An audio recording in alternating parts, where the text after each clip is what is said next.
अख्रां दासखायनि बानजायनायाव बुरखां 8.0 थुनफावथाय बादायलायनाय खुंफुंनो साखाफारा। तामुलपुर जिल्लानि सोरजिनि फुंखा बानगुरियाव अख्रां दासखायनि बानजायनायाव सानथामनि हाबाफारि लानानै बुरखां 8.0 थुनफावथाय बादायलायनाय खुंफुंनो साखाफारा। आगुनि बोसोराव जेरैबायदि गाजा गोमजायै गाबगोनां हाबाफारिजों खुंबोदों थिग बेबायदिनो फैगौ 13, 14 आरो 15 मार्च खालाराव सानथामनि हाबाफारिजों बे थुनफावथाय बादायलायनायखौ खुंफुंनाय जागोन।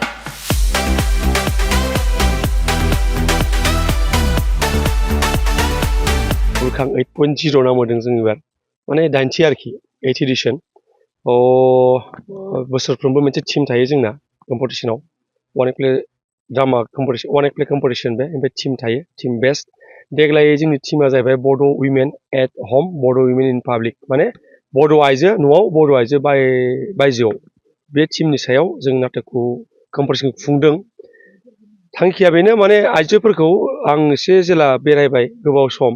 थांनाय समफोराव जों नुबाय बर' आइजोफोरा मैखोम मोनसे बिहोमा दङ बर' हारि दानायाव बड'लेण्ड मुभमेन्टनिफ्राय गायदे हेलिना मोनखौ लानानै बिनि उनावबो बेसेबांबा रोजा रोजा बर' आइजोफोरा सानथ्र'हायै बर' आइजोफोरा सेक्रिफाइस खालामनांदों गावसोरनि सम खस्थ' दुखु जारला सैज खालामदों। नाथाय आं मा फिल खालामो बिथांमोना बे मोननांगौ मोनसे माबाखौ जायगाखौ जोंनि समाजाव मोनाखै नामा स्पेसियेलि पलिटिकेलि आरो दै बेखायनो जोङो सानदों मा एसे सावरायथों मानसिफोरा बे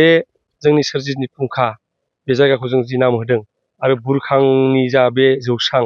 बेनिफ्रायनो जाखाबाय थायो माबाया सावरायनाया बेनिफ्राय एसे सावरायनाय जाबावथों होननानै जों बे टीमखौ लादों आरो बे बोसोराव नोंथाङा माबायदि आसा फारिदोंबा बबे जायगानिफ्राय जे नोंथांनि नैबे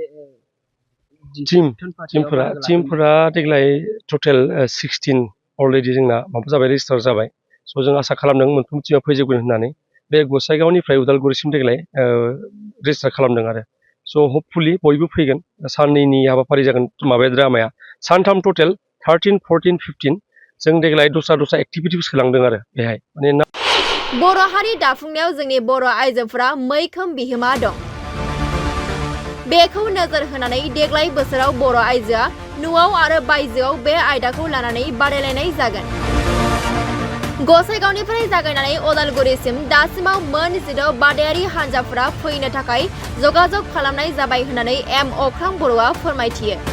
बेजों लोगोसेनो बे बोसोराव थुनफावथाय बादायलायनायजों लोगोसे मोसानाय बादायलायनाय सावगारि आखिनाय बादायलायनाय फट' खेबनानै सावगारि दैथायहरनाय बायदि बादायलायनायखौ लाफानाय जादों। बे थुनफावथाय बादायलायनायनि सेथि बान्था महरै 44,444 नैथि बान्था महरै 33,333 आरो थामथि बान्था महरै 22,222 नोगोद रां होनाय जागोन होननानै फोरमायो। दा जेरै जोङो नाटकखौ लकेलाव खालामग्रा बारा गैया नाथाय लकेल मानसिखौ जों माबोरै इनभल्भ खालामनो बेखायनो जों दा बिदिनो नर्मेलि जेखौ खालामो गथ'फोरनि उन्दैफोरनि थाखाय बायदि मैया खेला होदों ओमफ्राय जों डान्स कम्पिटिशन मोनसे लाखिदों एबार अपेन डान्स कम्पिटिशन मेथाइयाल'सो बर' जानांगौ मोसानायाव बयबो वेलकाम सोरबा बांगाल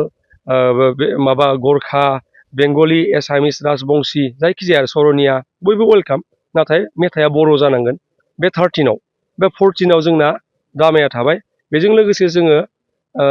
माबा लादों मा होनो बेखौ ड्रयिं कम्पिटिशन होफादों जोङो बेजों लोगोसे आरो आं दिनै फोरमायनो मोननानै माने आं गोजोननाय ना मा होनो बेखौ मिथिया गपाल स्वर्गियारि नोंथांमोना मिथिखागोनदां बेहायनो फैयोमोन बेबो आंनि माने जों माबालाया बिराद खास लोगो आंजों स' बिनि गोसोखांथियाव जोङो मोनसे फट'ग्राफि कम्पिटिशन होदों बे फट'ग्राफिखौ खालामोमोनथ' बे टीमा बर' उइमेन आरोखि बे सेम टीम बर' आइजो बहाबा दुखु जारलाजों जेखि नुवा नोंथांमोनाबो बाहागो लानो हायो फट'खौ खेबना जों दैथायहरनांगौ आरो बिनि सायावबो कम्पिटिशन जागोन आरोखि फट'ग्राफि कम्पिटिशन जितु बान्था महरै मा बान्थाया एज इउजुवेल देग्लाय टटेल 12 बान्था जों मोननै माबाबावदों जे स्पेसियेल जुरिया जाजफोरा मोनसे होगोन स्पेसियेलि आरोखि ओमफ्राय बिनि उनाव अडियन्स चइस बिनि अनगायै मोनथाम ग्रुप माबाया दंखायो best second best third best ओमफ्राय best actor male female best माने मेकआप आरो माबा कस्टिउम बेस्ट आर्ट बेबायदि आं माबाखौ नोंथांमोननि लिस्टखौ होगोन दाहाय थ' टटेल देग्लाय 12 बेसेबां बान्था रां हिसाबै बेनो फार्स्ट प्राइजआ 44,444 रुपिसनिफ्राय सुरु जायो जोंना 33,333 रुपिस बे सेकेन्ड आरो 22,222 रुपिस बे थार्ड बाखि जेसेबां इन्डिभिजुवेल माबा दङ प्राइस दङ आरो बे मोननै जि एड खालामनाय बे 4 टाइम 9 माने 9,999 रुपिस बे टटेल माने साफायाव आरो जिहेतु फैबाय थानाय जिहेतु बुरखां बेखौ थुनफावथायखौ नायनो थाखाय रायजो राजाफोरखौ मा खावलाय तामुलपुर बासिनो? आङो बेखौनो देग्लाय जोङो हानायमानि माबाबो खालामदों, इनभाइट खालामदों। थांनाय समफोराव बे आं हारसिंनि नङा, मानसिफोरा जुदिও सानो आं हारसिं होननानै, बुरखाङा दिनै 8th एडिशन सफैबाय। रायजो राजानि, बर' रायजोनि बिराद सापर्ट दङ बेहाय, आरो जों मोनसे हिउज मोनसे टिम दङ। स' जों बयबो सावरायनानै दा जोंहा माबा दङ, क'र्डिनेटर दङ। क'र्डिनेटरा जाहैबाय जोंहा डक्टर जितुमनि बसुमतारी, बिथाङा कटन इउनिभार्सिटिनि एसिस्टेन्ट प्रफेसर इंलिश डिपार्टमेन्टनि। ओमफ्राय कनभेनर दङ प्रियाजिता बसुमतारी, बिथाङा बिजनेसनि ससियेल एन्टारप्रेनर। ओमफ्राय माबा दङ, आरो सासे कनभेनर दंबावो जोंहा जेनिया बसुमतारी, बिथाङाबो ससियेल माबा एन्टारप्रेनर। स' जों बयबो सावरायनानै बेखौनो जेसेबां हायो, तामुलपुरल' नङा, जों आलासिबो लिंदों दाब दाब जायगानि, आइजोजों जेसेबां, स्पेसियेलि आइजोफोर आरो दै, जों बेखौ माने मोनसे हाब बादि खालामदों देग्लाय, आइजोफोरनि बाथ्राफ्रा डिसकासन जाथों बेबायदि होननानै। स' तामुलपुरनि बयखौबो आङो खाथि खालानि स्पेसियेलि बिथांमोनखौ आं खावलायदों, फै बेहाय नुजाफै, नाटक नायफै, सावरायनायाव बाहागो लाफै, जों बिनिफ्रायनो माबा मोनसे मोजां पजिटिभ दाजाबथायारि माबाफोर मेसेज लांनो हायोबा जों बेखौ नाजादों।